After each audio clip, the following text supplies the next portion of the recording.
it's Ma and me, and we're back for another episode. She's out of bed and back up and rolling. Woohoo! So, we wanted to reach out to everyone and see how everybody's doing and have our next little nugget to discuss. So, today I think we decided that we talk about gifts.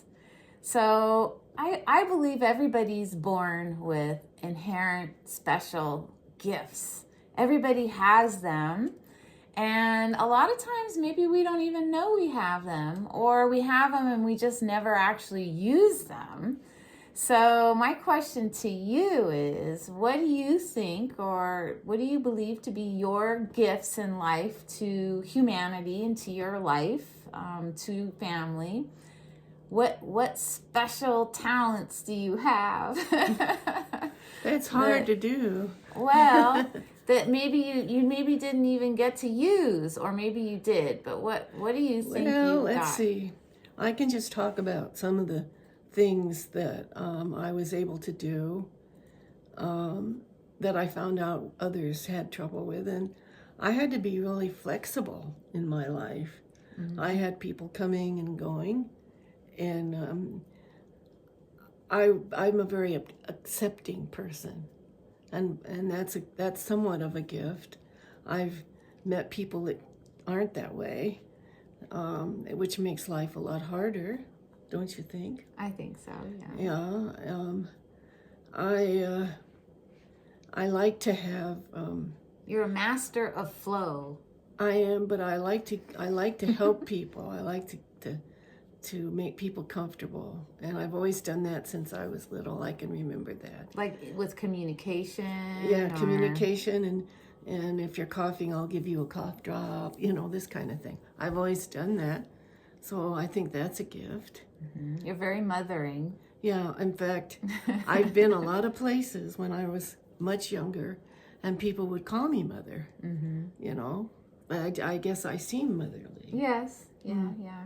I don't know if that's a gift or not. It is. It's a superpower, because there are a lot of moms out there that aren't very quote unquote, I don't know, maternal or mothering, Yeah, but when you're 30 years old and people are calling you mother that are 50, Well, you're very nurturing. Maybe that's it. It's hard to know what gifts you have. Well, but I can tell you what gifts I think she has. Oh, yeah? What's that? Angela. Pray tell. Angela's a very loving person, mm-hmm. and she's a very open-minded person, mm-hmm. and she will give you many chances. Some of them are too many, but that's a gift, to be able to accept people, and then there's physical gifts too. Mm-hmm. She's very physically able to do things, which is What do you mean, athletic? Well, yeah, she was a gymnast, and she loves physical things. She's very helpful. She likes to help people. She likes to make people well. She's an acupuncturist, so she spends her time poking people and making them well, and that's important to her. She's very, very into that, and that's a gift. No, a lot of people don't have that gift. Really? Yeah. I mean, I don't have it. I'm not that way. Yeah, well, I think everybody inherently is able to heal themselves, and then there are catalysts. I am a catalyst, definitely. Right. I was born that way. I can't take any credit for it. And she likes to correspond with nature, which is a gift. This is a gift. Really? Most of Doesn't everybody want to go out and convene? No. Really? No. She's that way. She tells me she's been that way since she was little. So that's a special What do you gift. think's my superpower? What's your superpower? Yeah. Persistence. Oh, that's interesting. I have had to persist in life. Persistence. Okay. And does that mean I'm always going to be given situations that I will have to persist? I hope not. No, I think that you're rewarded with your, if you persist and you do things, like it's said that if you're going to get somewhere as long as you don't give up. Right. And Angela doesn't give up. I do not give up. And that sometimes maybe is not a good thing, but I think it's in context of what I'm fighting for. Sometimes I have to reframe what I'm standing for. Mm-hmm. But even when it looks like I may have given up, I don't ever give up on people. No, she's... Yeah. And that's maybe very hard on her, but it does help other people. Yeah, does it? You think so? I think so, because we always know we can come to you and that you'll be there for us, and that's really, really a wonderful gift to have. I always have your back. Thank you.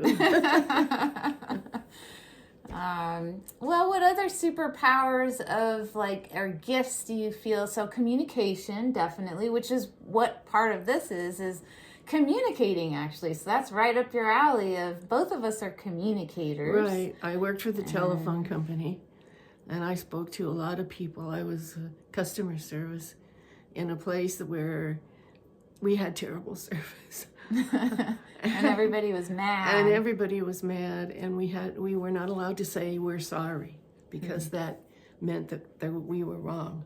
So we had to come up with all kinds of ways of being sympathetic without saying that, well, we have terrible service. So that was I was very good at it. I think today with some of the younger generations, the kids coming up, because of all the tech, the ability to communicate, it's not they don't have the ability, but the actual craft of communication has changed. And in some ways, I mean, I can't tell you how many teachers have been attacked. Like it's up by like 100-fold with bites and being kicked in the head and slapped and attacked and punched. Yeah, teachers are getting injured constantly. And I think that there's a break in understanding of how to communicate with the younger ones.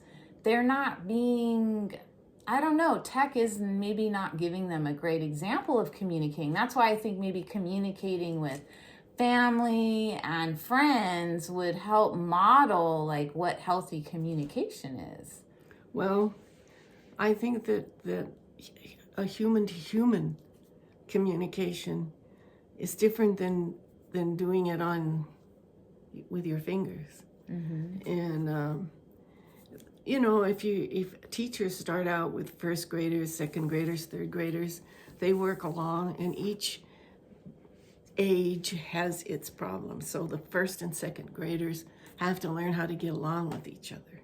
That's one of the big things that you do in first and second grade is teach children how to get along with other children, how to sit in class, and how to be part of a human group.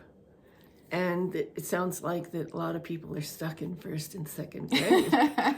I think there are a lot of adults stuck at first and second grade. Because it's, you have to, it's very... And no shade. It's hard to be able to integrate emotions with the ability to put words to it is a craft. It is. You have to practice it. It's a craft, and you have to be a good, if you're dealing with your family, emotions come into it. Whereas if you're dealing with strangers, you have to find out about them. Mm-hmm. And so there's different types of communications that you do. Right.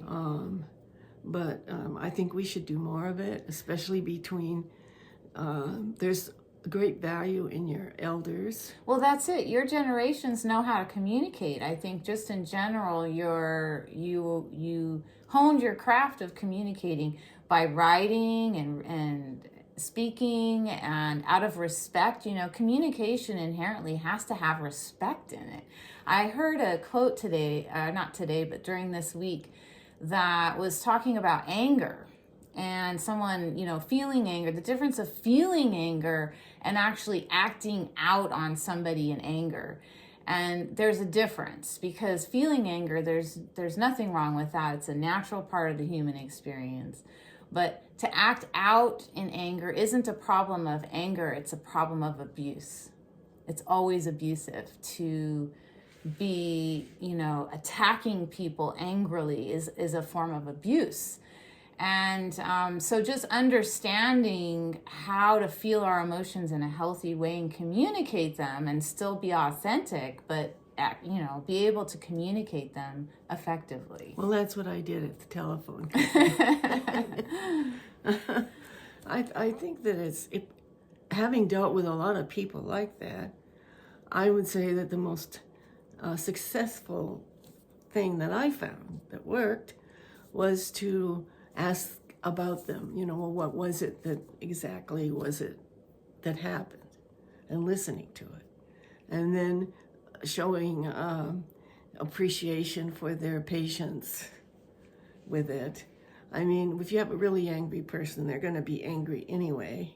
But they don't have to lash out. I mean, you look at all this road rage and, I mean, just the children in school. I mean, it's okay. I understand the frustration, but we have to get tools and understand that lashing out like that and putting people down and bullying and there's a lot of attacking people and all, that's all a form of anger where it's abusive.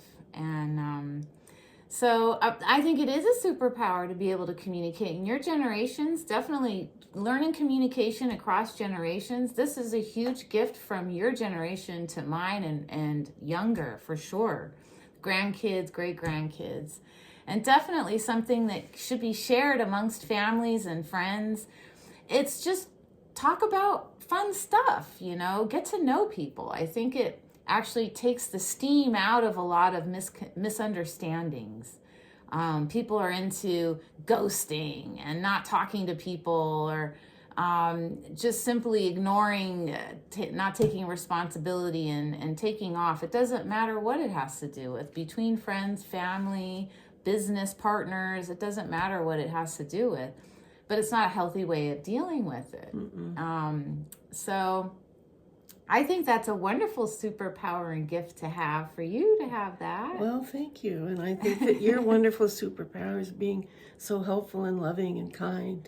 I appreciate it. Well, I'm hoping that I can help people out there, and I think both of us are on that tip. So, all right, maybe ask your family and friends, what gifts do they have? Maybe they have been hiding what they actually love to do. And maybe they can sing. Maybe they like to do things that you don't know. Yeah. Like do puzzles. Yeah. Puzzles. Maybe they're magical in ways you never expected. Maybe they can sing. You don't know. You don't know. So I think people should ask everyone that they love, corner them, and find out what's going on with them, and what do they love to do, and what do they feel is special about themselves. Right. So that's the question for the week. And check us out on thehealthtuneup.com. We're always putting out content, and we are working on putting together a series of questions. It's a bit of a process, and please feel free to comment and any suggestions that you may have for us. So we appreciate you checking in, and we're checking in on you, and hope all is well. And until next time, bye-bye.